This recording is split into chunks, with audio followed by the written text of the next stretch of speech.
Now we're going to take a look at the Google Console Search Appearance menu to see what this area of the system can tell you. This area, as the name suggests, is related to how your listings appear in the search results.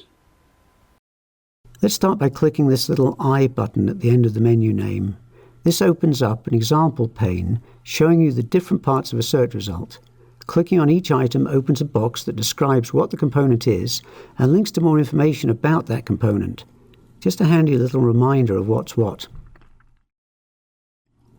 Now, if we click the Search Appearance menu, we see the Structured Data, Data Highlighter, HTML Improvements and Site Links options. As you can see, Google has not detected structured data on this site, so it just shows information about what structured data is and how to use it. This is a subject we covered earlier in this course. Google actually provides a tool accessed by clicking the Data Highlighter option with which you can manually tag components on your pages to tell Google what they are, even if you're not using structured data markup.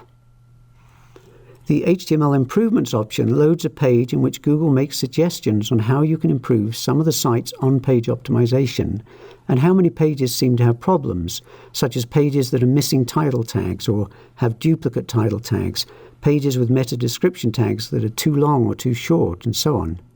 It may also warn you if it's having problems indexing your site for some reason.